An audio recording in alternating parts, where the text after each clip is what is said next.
Hello everybody, how's it going? And welcome back to a rank video. I'm trying out a new mic and stuff. We'll see if it works or not for this. And my bird's chirping angrily at me. Yeah, I just wanted to rank Nintendo franchises. Now, this is first party um, and second slash third party to a degree. Um, there are probably some missing, and in fact, I know there are some missing. Some people will be like, well, you missed this, and there might be a reason for it, or I might have just overlooked it entirely. Essentially, the criteria has to be a well known franchise that you immediately associate with Nintendo. So if it's a third or second party, you have to immediately be like, yeah, I played that on my Nintendo 64. I played that on my GameCube. I played that on my Super Nintendo, whatever. Has to be that.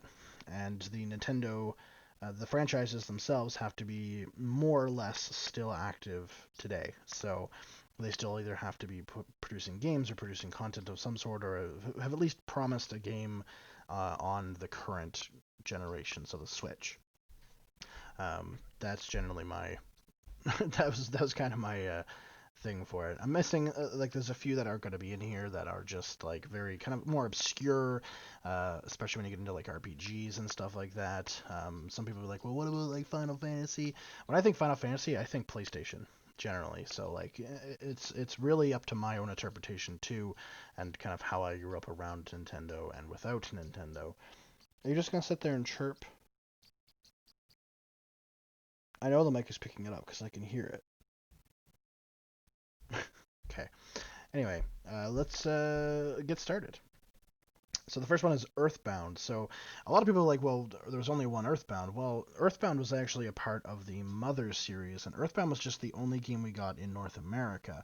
And the reason we only got the one and we didn't get, the fabled Mother 3, as my friend James would want, um, is mainly because it did not sell well. So Earthbound itself, there's a reason why um, they didn't bring it, and there's a reason why the cartridge itself is over $200. I think it's close to three now, and it's because it didn't sell super well. They were in bargain bins in like the 90s forever.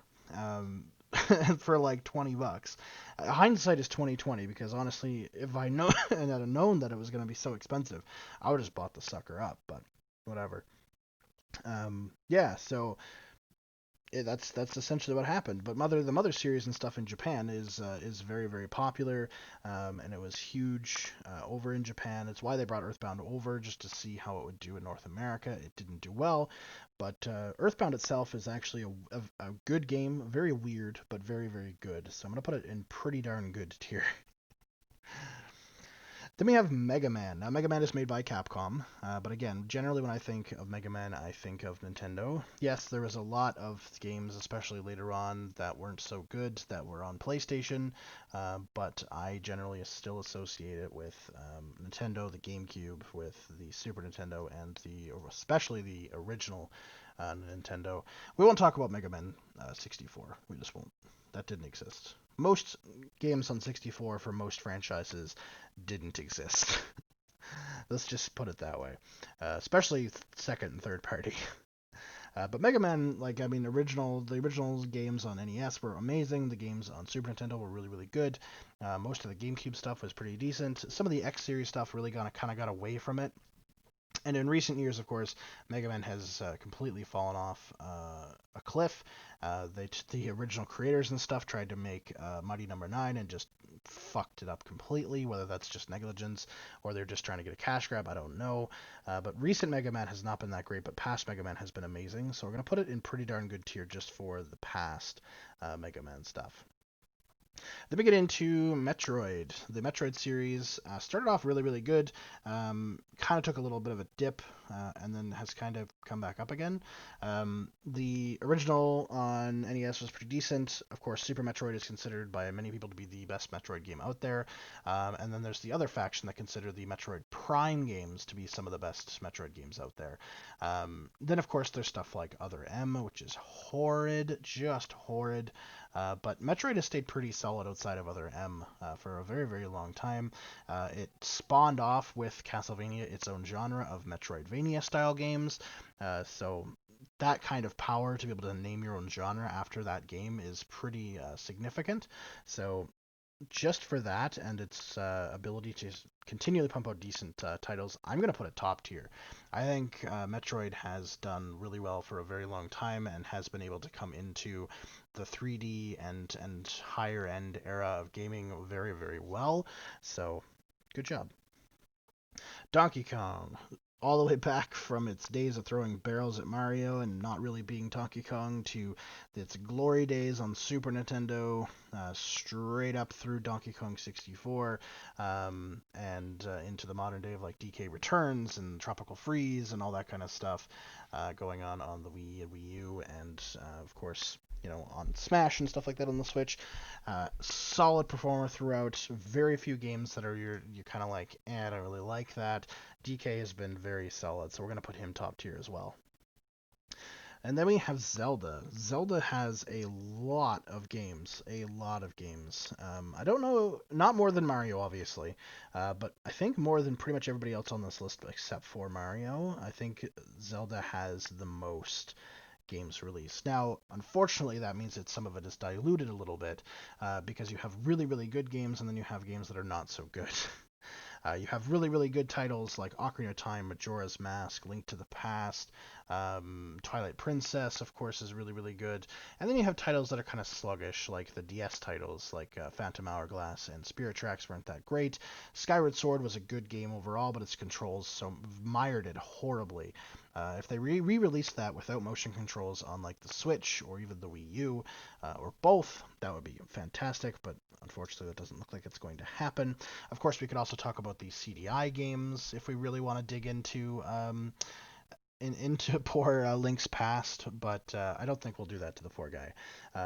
Lots of amazing titles that will stand the test of time, but unfortunately, a lot of titles that will just stand the test of time being ridiculed. So for Mr. Link, just for that alone, I'm gonna have to put him just in the pretty darn good tier, not top tier. Wario. A lot of people are like, what do you mean Wario? Well, WarioWare has been around for quite some time. From the Wii to the GameCube into current systems, WarioWare has been a popular title and has sold quite a bit for the fact that they continue making games for it.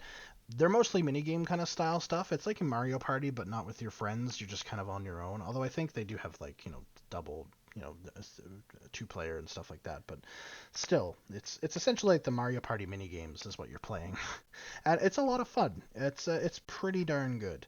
They are pretty darn good games. It hasn't had the longevity yet to really get into its own or fuck up horribly, but it hasn't been around long enough for it to really set itself as a legacy Nintendo title. So, Xenoblade. I haven't played a lot of Xenoblade. It's not my style of thing. I'm not a JRPG guy. I'm not a Final Fantasy guy. I'm not really a Xenoblade kind of guy. Shin Megami Tensei, those kind of games. Valkyrie Chronicles and stuff like that.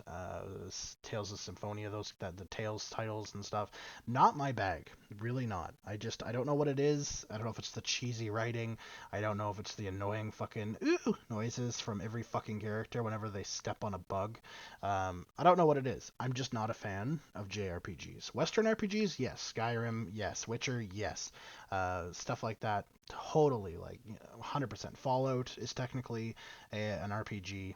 It's not really an FPS. Hell yes, right? Shit like that, great.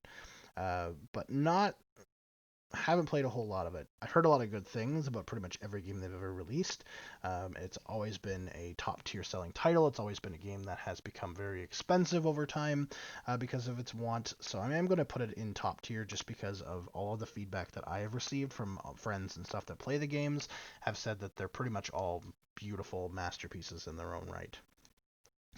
Next is Professor Layton. Yeah, I bet you a lot of you didn't think that one was going to come up. Professor Layton is essentially like a puzzle series of games following a Professor Layton, and generally other wacky characters and stuff abound. There are tons of Professor Layton games out on DS and 3DS, and that's generally where he sits, along with like Phoenix Wright, who I forgot to put in here. Phoenix Wright is really good as well. I think Phoenix Wright and Professor Layton would both be ranked the same, so you can take this as the Phoenix Wright ranking as well. Professor Layton, its puzzle games are really great. It is generally not too expensive to get a hold of the games, with the exception of a few like Last Spectre, because it's for whatever reason had a weird limited print run. I'm not really sure why that game is so goddamn expensive, but it is. But most of the games you can get for under $20, which is pretty reasonable for a franchise Nintendo title on any system. So that's pretty darn good. The games themselves are really good. There hasn't been any real missteps. The stories are always vivid and different and varied, and they're really good titles. If you haven't tried it and you're a puzzle kind of person, Professor Layton is the way to go. Wii Fit. Now, when I say Wii Fit, I'm putting all the Wii titles into here and all of the exercise titles that Nintendo is so famous for. So we're talking Wii Fit, we're talking Wii Sports, we're talking Wii Sports Resort, we are talking EA Active, we are talking Exerbeat, we are talking most of the dance games, all that kind of stuff. Any of those games that really get you up and moving. But Wii Fit, of course, is the crown jewel of that. They released it on Wii U, and I believe there is even, if not out yet, a version coming for the Switch. So, yeah. Its staying power is pretty hardcore. Its selling power is insane. Wii Sports is now a $30 title thanks to the COVID prices, and it still sells for that because people want it. Just that type of want alone, to pay $30 for what really is the most common video game almost in existence, except for maybe Tetris or some crappy sports titles that I tend to see a lot of, is pretty insane.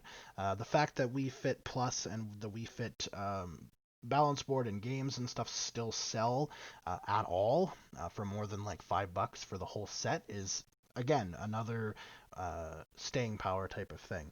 So while they're not like amazing games, I am going to put them at least in the decent tier for their staying power, for what they can do to those, suburban moms trying to get fit type of thing. Right? So I will at least put it in that tier. Animal Crossing. Animal Crossing has been pretty much amazing right across the board. Um, the new one, my wife loves and has played.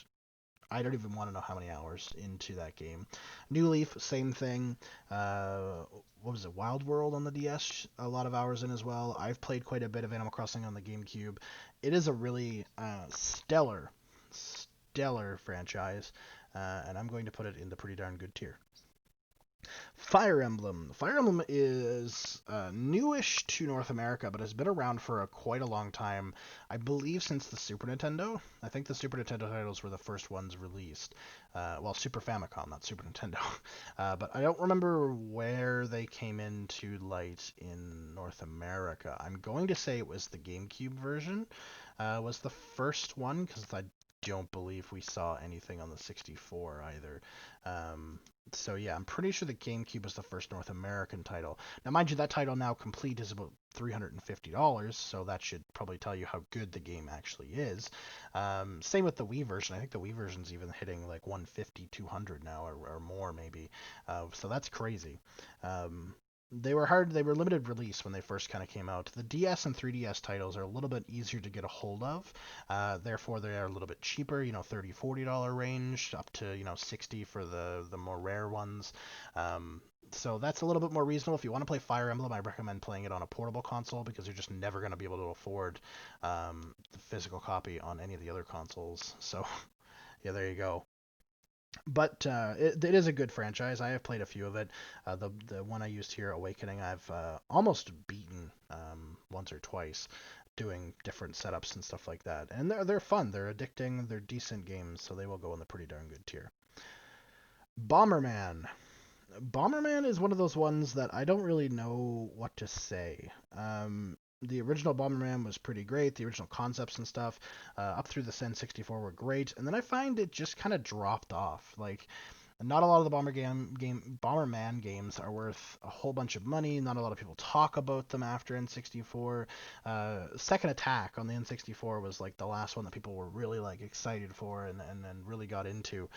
So it kind of died in modern sense, even though they continually released games, including a really awful one on the Xbox 360, which is weird to say, Bomberman on the Xbox, but hey, it happened. So I'm gonna have to put Bomberman actually in the meh tier, just because it didn't live long enough to really and couldn't really explode in the 3D era at all. It's a 2D title, and it kind of always will be as far as what people think the classic Bomberman is. So I'm gonna put it in the meh tier, and a lot of people are gonna yell at me for that. Oh my. Um, yeah. Next up here we have. Oh my God, I can't even talk anymore.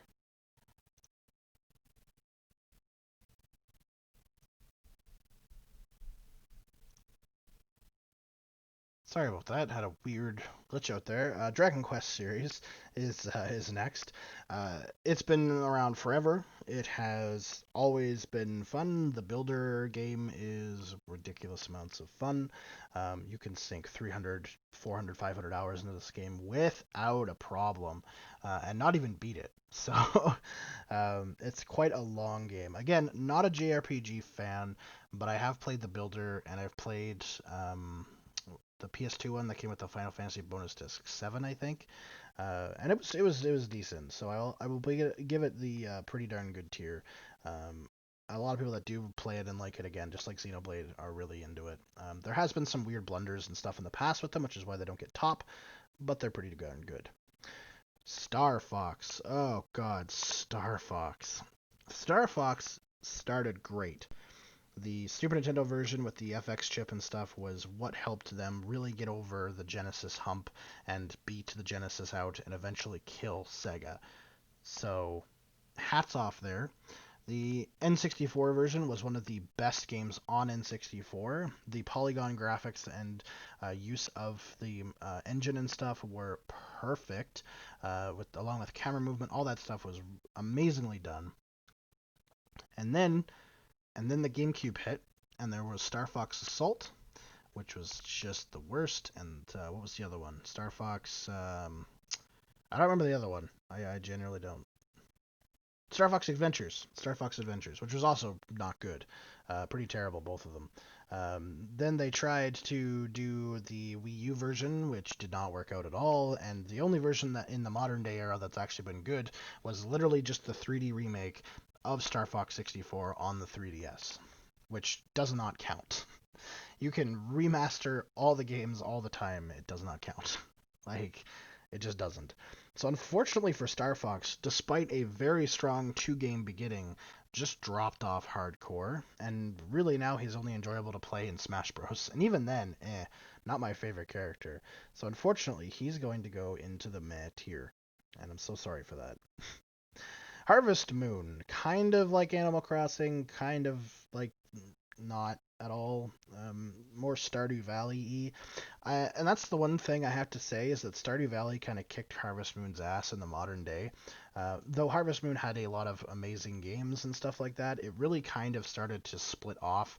And it was a close one to put on this list because PlayStation is kind of where I remember Harvest Moon from. But then I also remember there are considerably more Harvest Moon games on Nintendo than there are on anything else. So I'll give it to Nintendo, I suppose. I was never a huge fan of Harvest Moon. My wife was a little bit, but I never really got into it. And generally, they're decent-ish games, but they're not like amazing, holy crap, out of blow me out of the water games. So I'm gonna put them in the decent tier, unfortunately. Smash Bros. Getting all of these characters all together to beat the ever-loving shit out of each other has worked since the 64 all the way through to the Switch. Though many people consider Melee on the GameCube to be the best, I don't really agree with that's the best game. Though I do agree that the GameCube controller is the best controller to play Smash with, by far. The Pro controllers for Wii U and Switch, close second. They do work very well, but the GameCube controllers, 100% of the time, if I'm offered one, I'm going to take it to play Smash Bros. With. Um, Smash Bros. Is amazing. It is top tier, definitely. Really fucking good. Luigi. People are like, well, isn't he buckled in with Mario? But no, Luigi has enough games, I think, on his own, especially with the Luigi Mansion series taking off as it has on 3DS and Switch. Sorry. As well as his, he has had games in the past that he has been on his own, uh, and you've had to play as him. Usually it's to rescue Mario from some stupid bullshit, but he has had his own games, so I would consider him his own franchise. There are people that love Luigi games, like Luigi's Mansion. However, because it is so modern, and because most of his past games with just him in it are really, really shit, for at least right now, I can only put him in the decent tier. But if Luigi's Mansion continues to evolve and there are more Luigi games coming out in that kind of style, maybe spin-offs of Luigi's Mansion, that would be stellar, and that would definitely move him up the list to pretty darn good, pretty darn quickly. So, yeah. Then we have Mario. Mario. I don't know what to do with Mario. I don't think he's top tier, but I don't think he's decent. So I'm pretty darn sure he's in the pretty darn good tier. And here's why. There are stellar Mario games. There are like Super Mario Bros. 3, Super Mario World, new Super Mario Bros. For Wii. The Sunshine is really, really, really good. You've got Odyssey, the newest one, which is absolutely flawless. But you've got some that are a little disappointing. Mario 2, which we didn't know wasn't Mario 2, but hey, it's Mario 2 to North Americans. Wasn't that great? The original Mario was fine. And then there's, stuff like, oh yeah, Mario Galaxy games are really good too. But there's stuff like some of the DS games just I don't think had enough variety and didn't change enough to really. It just gets very stale in my opinion, which is why Odyssey is so good because it changes up the formula a lot. It's still a platforming game, but with the hat mechanics and stuff and being able to possess things, it changes more than enough for the game to be more entertaining because there's a whole new mechanic to it. Whereas, run jump on the Goombas and get to the end of the level, it just gets stale after a while. So I will put them on the pretty darn good tier. Just because of the games that I mentioned. The ones that break the mold, like Sunshine, like Galaxy, like Odyssey, really help him stand out. But then there are games that just kind of drag him back down to the normal stuff. If I'm going to play a level-based normal Mario where I just jump onto Goombas and go level to level and beat Bowser at the end, I'm going to play Super Mario World or Super Mario Bros. 3. Like, I'm gonna go way back. I'm not going to play, new Super Mario Bros. On DS. I'm not gonna play Mario Bros. Wii U. I'm not gonna do that. I'm gonna go back to Super Mario World because Super Mario World is the best game, in my opinion, that does just the platforming, jump on the Goomba shit. Personally, that's just me. But anyway, a lot of people will argue me on that one. Kid Icarus. So Pit's there. There's Dark Pit and stuff. Kid Icarus has been around for quite a long time. It started on the NES and has games all the way up through to the 3DS now. With I think Uprising is the name of the game. I'm not too sure. I actually have it somewhere. That one's expensive too. I didn't realize it had gone up so much in price. It's crazy. But yeah, it's been around for quite a long time. The games are pretty staggered out. There's like one per system kind of thing. So it's not like Zelda Mario. There's like, 3 games on the system or something crazy like that. But it's been staggered out. The games are pretty decent. They're not amazing. So I'm going to put them in the decent tier because has been a few games where it's kind of like, this isn't great. It's not bad either. He's never really broken out as a major player on the Nintendo stage. Pokemon. Pokemon. Holy shit. Pokemon. Just I don't even need to say anything else. Just fucking Pokemon, okay? Look at Pikachu. Look at his stupid little face. How many games do you know that can bridge that generational gap, man? Fucking Pokemon does. Like, even people that are like, I don't like video games, but I like the Pokemons. Like, straight up. I see that a lot. Like, I had a grandmother come into my booth one time and was like, yeah, we don't really do video games, but do you have Pokemon? Like, Yes. It's like, okay, I'll buy the Pokemon game if I don't have it. Sure enough, she didn't. She bought it. I was like, okay, you don't do video games, but you do Pokemon. All right. So I guess they just have a DS that all they have is just a bunch of Pokemon games sitting around. I'd love to see her room. But anyway, I just thought it was funny. Top tier. So here I need a coffee. Top tier game. Pokemon. Hell yeah. FZero. So Super Nintendo is where it came out again. FX chip, just the same as Star Fox. There was FZero GX on the GameCube, which was really really good. And I believe there was one on the Wii. I don't know if there was a Wii U one or not, but there was one on the Wii, and it was alright. It's a racing game, much to the same as Mario Kart, which I didn't put in here. I just realized I clump Mario Kart in with Mario. Screw you. Uh, F-Zero is pretty decent. I don't think it's pretty darn great, but I think it's decent. It's not something I'm gonna pick up and play all the time, but if somebody's like, "Hey, you wanna play some F-Zero?" I'm not gonna say no. So there you go. Kirby, the cute little Kirby that is really playing around with yarn these days. But hey, that's fine. So is Yoshi at this point. Um, it's pretty darn good. A lot of good Kirby games out there. Kirby was really used as like the side guy. Like there's a Kirby pinball and stuff. Like he was just kind of used as like, hey, we're gonna make this cheap ass like fucking gambling game. We'll just put Kirby in it. Like that's essentially what they did. But most of those games turned out pretty darn good. So hey, whatever. And last on the list is Pikmin. Uh, I didn't play a whole lot of Pikmin, which is fine. But I've heard a lot of good things about Pikmin.